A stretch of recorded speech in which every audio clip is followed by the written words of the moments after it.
Roll up your sleeves and pour yourself a drink, guys, because this is Off the Cuff. I'm Dan. And I'm Kyle, and welcome back to the show, everybody. Haven't done an Off the Cuff in a while, it seems like.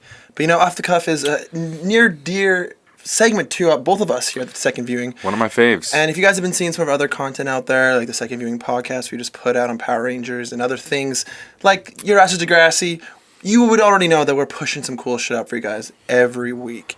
And today we bring you an even better film to talk about. This is the brand spanking new blockbuster that I guess the world's been waiting for this summer, you'd say. It's probably the biggest blockbuster, I think. I don't know if anyone...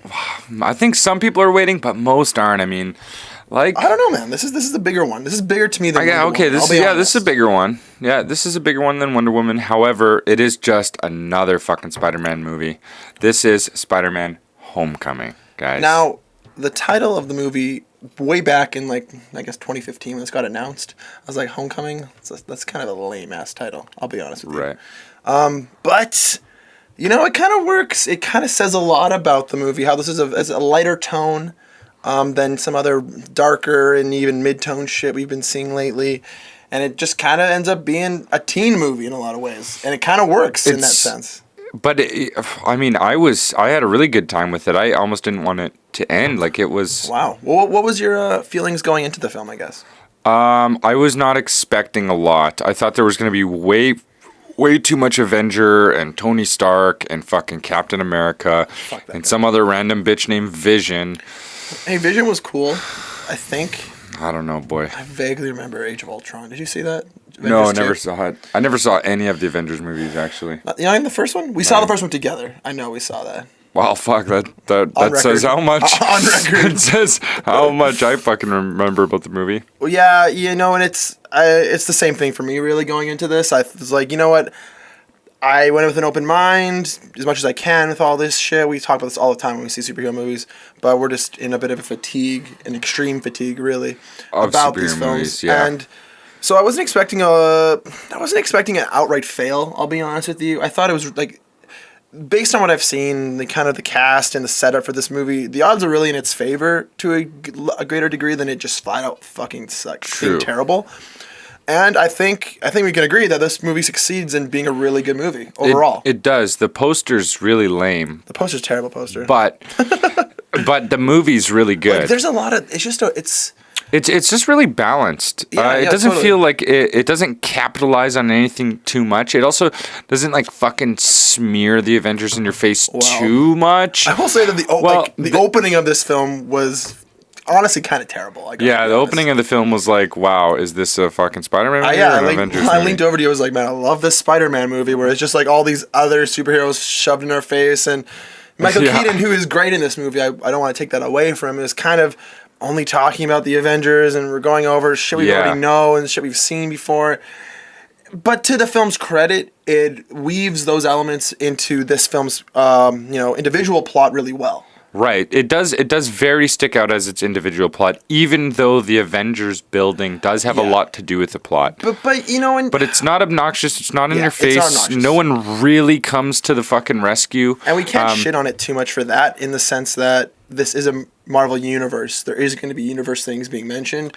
Yeah. That's just our personal opinion, that we kind of hate that shit, but we can't judge it for it being included. It's I just hate to be reminded again of, careful, remember, it all ties together. Remember. And the way he was introduced was in last year's Civil War, which people saw together because I wanted to see it. We never did an episode on it, but it was so fucking boring. It was actually a political drama. They mislabeled it. I'm pretty sure it's actually the West Wing feature film.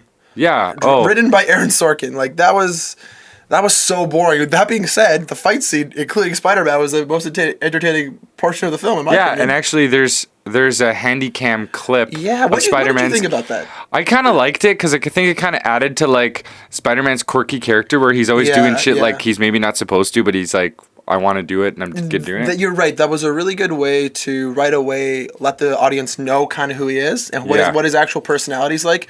Because if we're just going off Civil War, whether you saw the movie or not, if you're just blind going into this, you don't really know what to know of the guy. He's a Spider-Man, and public knowledge is, he's a Spider-Man who shoots webs. It makes sense. There's not much more to know, but at least this movie does right away give you who he is without having to describe his fucking plot origin over and over again. Exactly. They don't do that, which is really nice. And You know what? I really dig the fact that. I dig the fact that they did mention where he came from, and I like that Spider-Man was in a fight and still recording himself. Whoa, guys, this is really cool. Yeah. Fuck, I gotta go. Whoa, Yeah, hey, yeah. because it made it a little bit more lighthearted. Where sometimes they try to make these things way too fucking serious. No, and you're right. You get the tone right away, and then Yeah. it stays true to that too. Even during the more dramatic sequences of the film, you understand that this is basically a teenager. He's a teenager, and this is how, in all honesty, a pretty decent representation of how a teenager would handle this kind of situation. You know, it's something that I thought. I figured I would think this was lame at the end, but I think I'm kind of gaining an appreciation for it, is that Tony Stark is kind of trying to play the dad character for Spider-Man at this point. And I kind of thought at first, oh, this is lame. Like, you're not his dad, Tony. Just get out of here, man, please. Well, but it ended up being kind of okay. I'm It kind of totally with works. you. I'm totally with you on that. Like, I felt like that was their excuse, just to like shoehorn Tony Stark into it, Yeah. so like it kind of still have things connected. But like every fucking time I thought this movie was gonna piss me off, it ended up being an enjoyable sequence. Yeah, exactly. And fucking every single time the saving grace in that is Spider-Man. Well, because the guy has so much charisma. Like, shout outs to Tom Holland, honestly killing it as Spider-Man in this. Like, I was telling you in the car, I wasn't too sure what to think of him. I liked him in Civil War, but at the end of the day, there wasn't a lot to go off of. Yeah, Just his- enough to say we liked him, but not enough to say we loved the new Spider-Man. Exactly. He showed up on screen, did his thing, and he was good at it. But Yeah. it wasn't like, oh fuck, he's the next one. He's better than so and so. You know. Yeah. Didn't quite go there, but I'll tell you one thing: he's definitely fucking better than the last Spider-Man, hands down. Oh, absolutely. I mean, I think I don't know. I love me some Tobey Maguire, so it's hard for me to. I can't decide over each. I'm not quite there yet, but I will definitely say that this representation and overall, depiction of Spider-Man is way better than the last one, which again was a high school student. I'm pretty sure, right? I'm pretty sure he was I think so. maybe a slightly older. I barely high school remember. student. Which of the 3 fucking reboots are we talking about? This is the second. Or which of reboot, the other 2 technically. reboots? We got to get technical now. God, that's pretty sad though. Like, this is the third actor playing Spider-Man in the past 10 years. Yeah. So that's interesting to think. Actually, I want to talk about the director, because before God. we Yeah, went we into looked the him up. movie, we looked up the director and we said, like, who the fuck is this guy? Because Marvel Studios is hiring all these random directors from fucking kind of Who knows nowhere. Yeah. He's directed That are episodes of nobodies. the Onion News Network. Remember the Oh, Onion? okay. Yeah, I remember that. I think they're still around, actually. Oh, shout out to the Onion. I think they're This guy mainly in directed art. a movie that looks terrible, but it might not be. I don't know, called Clown. And then he also directed a pretty good movie called Cop Car with Kevin Bacon. Yeah. That's a pretty solid flick. I would recommend it, actually. So all in all, not a lot of experience, but Yeah. a competent and borderline successful director. But then he gets like one of the biggest fucking movies ever, basically, right? Like, Seemingly out of nowhere. but I mean, this is I don't know if we've ever talked about this. on the Marvel's show. alphabetically going through directors. Basically, I mean, I don't know if you ever directly talked about this like pandemic in a way on the show, but it just basically the Disney Corporation at large really just looking at these independent directors as a great chance to get some fresh blood into these films. And then honestly, if you look at like who like wrote this and like who did the screenplay, like there's 1, 2, 3, 4, 5, 6 people writing the screenplay. It's not Mr. John Watts really doing much of this. Yeah. You know what I mean? They're trying to guarantee its success. And, Yeah. and every once in a while we get a winner like fucking yeah. Spider-Man Homecoming. And, Wonder Woman, I get that it's a different Patty Jenkins, company. but yeah, still. different idea, same idea. It rings true, but you get fails too a lot of the time. Like, fuck, what's it? Colin Trevorrow, that guy sucks. He did Safety Not Guaranteed, which is a pretty solid flick. right. But then he did Jurassic World, which, I watched that recently. Bad movie. Did you actually watch it? Yeah, I've been talking about it a lot lately. It's been coming up in conversation a bit. Yeah. So So was it's fucking like- Guardians of the Galaxy, by the way. You got to get on that Chris Pratt Fuck me. streak here, boy. I just haven't got there yet. Like, that's, anyways.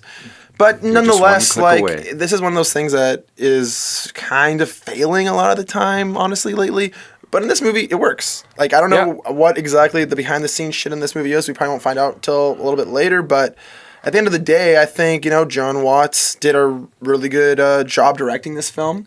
And I think there's a lot of, like, fluidity in the action scenes. Like, things kind of have rhythm and, like, there's, like, actual, like, force and impactfulness to what's happening. And you're not just kind of, like, being overblown with shit in your face. It also feels very somewhat real. Like, we know who Spider-Man is. He's not fucking flying through neighborhoods with his webs and there's no fucking buildings around. He's running through the park when there's nothing to fucking web onto, right? Yeah. He's also not great with his powers. I mean, the dude's 15 years old is what they mentioned. Yeah, they say he's 15. You're totally right. Like, we were talking about this a little bit earlier, and I was like, man, like, they answer, like, those schoolyard questions when, like, someone's, like, talking poorly of Spider-Man. It's like, well, Spider-Man's not that cool. What would he do if he was in a neighborhood? Like, he'd be fucked. What would he do if he was on a boat? He'd be fucked.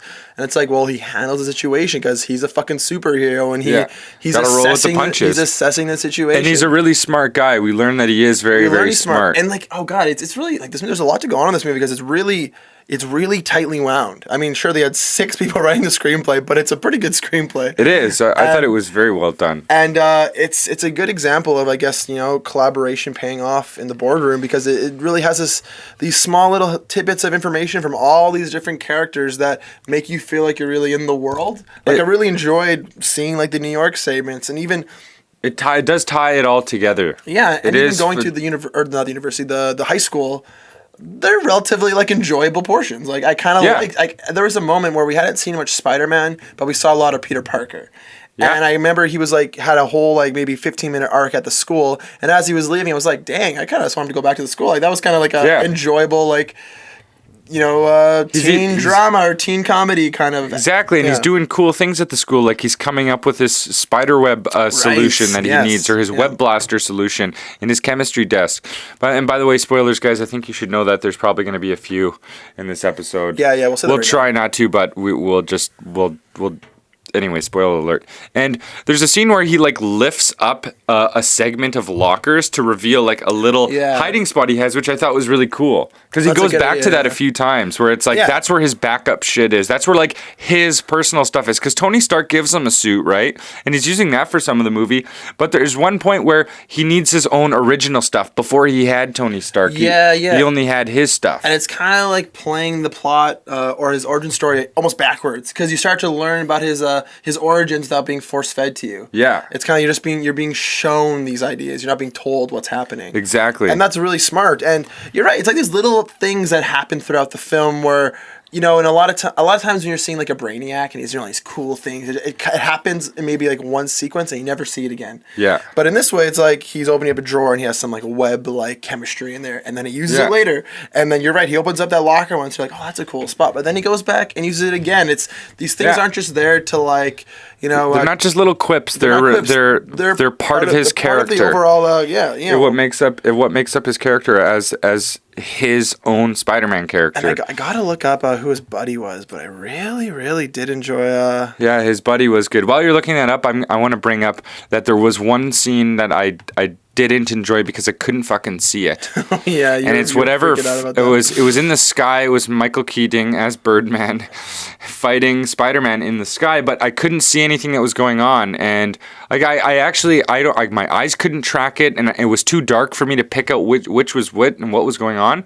So to me, for like maybe a minute and a half, 2 minutes was just a blank black screen. I couldn't see what was happening, and that was not cool. I don't know if that was maybe something on the theater's behalf, like maybe there was something messed up with the lighting or the film that they got. I don't know. It was kind of weird too. There was actually an audio hiccup that I found weird too near the end when there was like the jet scene at the end. There was like some like clipping I could hear like.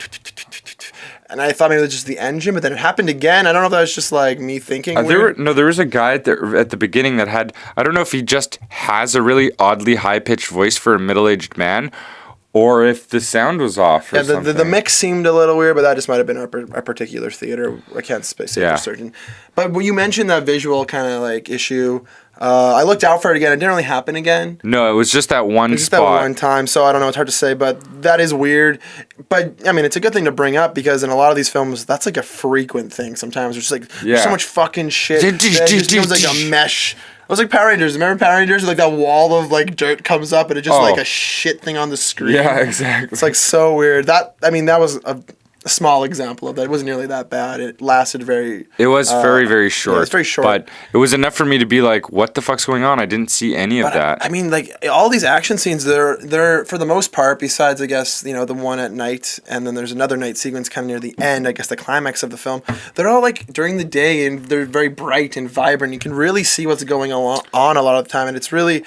cheerful, but yet there's like stakes to be made, and there's some really tense like that. There's some really tense moments for both the Spider-Man segments and the Peter Parker segments. There was like awkward teen shit that's making me cringe, like I should be in a teen movie. Yeah. And there was like tense moments where I should be feeling an action film. It Yeah, really and balanced that well when it was supposed to. It nothing was drawn out. You never felt like there was too much of this or too much of that. I thought there was a little bit too much of the Vulture. I got to be honest with you. You think there was too much Vulture? Well, because it's spoilers. It's kind of this thing where they introduce him early on, and they kind of tightly weave him into the integral plot. But then you don't really know what he's trying to do. You know, he's really focused on one certain thing, and then he's focused on another thing, and then he's finally focused on Spider-Man, I guess. But then he's kind of not. And I took it as like his one focus was to take care of his family, but then you could see his character get greedy. Well, actually, I kind of think I noticed that near the end, and that's when I was kind of okay with it, because he actually says it. He says it. But he mentions that he wants to take care of his family throughout the beginning. Yeah, but then you never see the family until the end, and because of that, I was like, true. not okay. I don't know. There's like a mild disconnect. There's a weird disconnect there. But then I only bring that up because I felt weird watching the film. But then by the end of the film, you learn certain aspects of his character that are directly correlated to the plot and some main characters in the film that honestly just bring that back and like tightly weave it together. So it did dip for me a moment, but not enough for me really to complain about it. But I gotta say, this would be a good movie to watch on a second viewing because there were some things that we totally weren't expecting that happened. Right. And a lot of the times end up, because you're so taken with that part of it, you might end up missing some other things that happen. So I think this might be a good second viewing movie that we'll have to talk about. There was one time. particular like plot twist, I guess you could say, that I genuinely didn't see coming. I was like, me either. That's one, clever, and two, you got me. Yeah. And when I get got, sometimes I'm mad, but this time I was happy to get got. You got got in a good way? I got got in a good way. And another cool like aspect of the film, I think, was Donald Glover from like Atlanta and Community. He was great. Because he was basically his character from Atlanta, actually. Yeah. But, he is. But that's a fucking great character, so I was into it. There's this great scene where Spider-Man, he unlocks the potential of the suit that Tony Stark has given him, and he tries to use the intimidating interrogation setting or whatever. So he's got like a really deep, aggressive voice, and he it's like over the top though. It's like so overbearing. Yeah, and he like ties he webs Danny Glover's hand to his trunk while it's open while he's putting something in, and he's trying to interrogate him. And Danny Glover's like, "What happened to your voice, dude? Yeah, like, I remember you sounded like a girl. Are you a girl?" And he's like, "I'm not. I'm a boy. Rah." I mean, a man. And then he turns it off, and then he's like, "Come on, man, please just." Then they level with each other. And then it's kind of like he's like, "You got to get better at your job here, bro." Well, I mean, I didn't know he was actually going to be in the film, but it makes sense because a lot of people really wanted him to play Spider-Man the last time. Oh, okay. So we got a little shout out. Yeah, he was like heavily online. There was like a huge push to have him be the Spider-Man for the last series, and then it didn't pan out. Yeah. From what I remember, I think he actually ended up doing some like voice work for like a Spider-Man animated series. Oh, okay. So that's kind of cool. And then also this, so that's nice, and it's a character that works for his acting style, but also is like this example of Spider-Man, like kind of like your Robin Hood-esque character, you know, steal from the rich, give to the poor. Kind of talking to Danny Glover, who's like this criminal, but again, kind of has the same ideas. He's like, "Oh, I don't want these harsh weapons in my neighborhood. I got a nephew here." Yeah. Still a criminal, but you know, has good intentions. Looking out for his family still. Yeah. So, but in a healthier way. So they kind of level together, and that's nice. And I don't know, you're bringing up like the interrogation sequence. That just reminds me of like how like generally funny this movie is in a lot of places. It is, yeah, it is. Like the humor is pretty solid, honestly. And it doesn't have to be vulgar to be funny. No. I think sometimes we forget. You know, I'm a huge fan of some vulgar comedies out there, but you don't need to be vulgar to be funny at all. And it would feel so out of place in a movie like this. It absolutely would, yeah. And there's a couple of things that almost seem vulgar given the context, even though they're really, really not. Like there's one joke where porn is brought up for a brief second to cover some other activities that were done on a computer, some surveilling on a computer. But I would say that in the context, it makes sense, and that adds to the humor. Yeah, exactly. It's pretty good that way, honestly. Yeah, it's like a nice contrast. And I was trying to look up that kid's name, but I could not find it, unfortunately. Oh, okay. But anyways, his best friend, his partner in crime kind of thing. The guy behind the computer, as he said. The guy in the chair, as he says. The guy in the chair, yeah. He's hilarious. I loved that guy. I thought he was awesome. And like even the rest of like his debate team and some other students we see, they all are really vibrant and funny and charismatic. They have their own personalities without having to spend too much time on them, which is awesome. You just see a few like key segments that, you know, you get to know who they are right away. And there's lots of shout outs to the fans in this without it being obnoxious, because sometimes Rogue One, sometimes you give too much to the fans. You don't want to make a fan film. You just want to make a film. You want to make a film, not a fan film. But if you make a film that caters to the fans, fan-fucking-tastic, am I right? Wow, jeez. Great use of fan. Yeah, thank you. So there's this... Where's the Dyson when you need it? Oh, God. The Dyson, they do make fans, not just They're vacuums. Really nice fans, actually. They're like these ones that have like, they're kind of like circular in shape but have like no middle portion, so they kind of look like something from 2001: A Space Odyssey. Looks like we got a fanboy on our hands. Dang! Good use again. That's in the movie too. Yeah, that's right. It is. Yeah, that's good. Like it's the kind of, that's another good aspect of it where it's like penis Parker. Dude, when I say funny. penis, you say Parker. Penis Parker. That was funny too. That was funny. I was having a fucking chuckle about that. That was actually genuinely funny. It's a good portion of that too, where they're kind of going after the kids of today, but not in a fucking extravagant way. Yeah, they're using little gags, like even the way they're like. I guess they're like hosts of their TV's like newscast like thing. Yeah. The way they edit it is so like something from like a YouTube vlogger or something. Yeah, like that. It almost has like a really PG Tim and Eric feel to it or something. And it's not over the top or in your face, but it's just enough to be like, okay, like kids today would find that funny, and I do too. You know, it works. It works really well. Yeah, no, that's a good thing about it, and even the portions of this film that are kind of cliche or cheesy work because it's, in a way, it has these cliche aspects of a teen film, of a John Hughes film. There's even a reference right to Ferris Bueller in this movie when they should even show a when he's running through backyards. Yeah, exactly. And it's just like that. At that point, you're like, okay, I get what this movie is trying to do, and it's doing it well. It's doing it really well. And I want to bring up that. Okay, we did call spoilers before. Yeah. Okay, so if you made it this far, Mary Jane, boy, at a young age. So MJ. Spider-Man is 15, remember, and he's crushing over this other girl. I think her name is Liz. Great girl, yeah. I think it's Liz. Yeah. Anyways, he ends up kind of getting a little wink, wink, nudge, nudge from this loner in her, like, in their... debate club? Their debate... It's not a debate club, it's like a... academics, like fact. I think it's big in the States. It's like how many facts can you know and it makes you smarter or something. I don't know. Whatever. Sure. Anyways, they're in this academic club, and this loner girl that's in it who claims she has no friends, and she's a little bit depressing and a little quirky and weird. She reveals at the end that her friends call her MJ, and they go, "I thought you didn't have any friends." She goes, "I didn't." Ooh. MJ's back, and we get to see her from a young age, which is kind of cool because maybe we'll get to see, an evolution of them sparking. And well, it makes sense. They already have something in common, and she even mentions a little before, like, I'm not obsessed with him, and it's kind of this odd pause where it's like, so you are interested in him to some degree. Exactly. And she just happens to be in detention when he is, even though she says for other reasons, but looking back at it, it's kind of like, okay. And they call her Michelle throughout the movie, and that Michelle stands for M for MJ and Michelle Jones, I guess, is what they're going with here. And that was a cool kind of like little teaser for how the rest of the series might pan out. Potential, yeah. And I like how they're building it within the Spider-Man world rather than building other things around like Iron Man and shit. Because even though he is in this movie a lot, like we said, it's there when it's supposed to be. It's not really trying to horseshoe some other idea in. And I like how that at first he's interested in this other girl, Liz, and then that doesn't really pan out and stuff happens and he's busy because he's fucking Spider-Man. And then along comes Mary Jane, and they build it in previous movies where he's always been crushing on Mary Jane, and that might very well start now because this is a young age, but we've never seen it like introduced this way, which is cool. And it's fresh, and it's a good way to go about it. Final thoughts before we get into our ratings. Final thoughts, guys. If you're looking for something different as far as superhero movies are concerned, something a little bit fresh, Spider-Man does it, and it does it well. There's nothing really obnoxious about this movie. Tony Stark's appearance is not overwhelming or overbearing at all. So yeah, overall, I recommend this movie.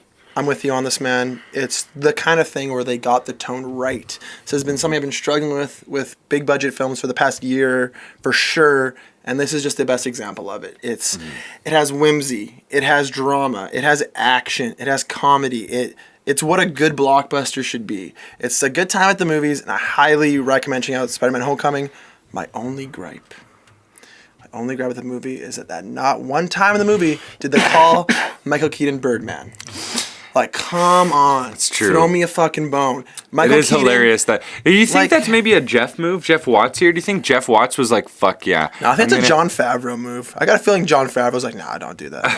I'd like him being in the movie too, because he directed Iron Man 1, and then he's back, and he acts like he was there the whole time, which I don't think he was, though, which is kind of a funny bit.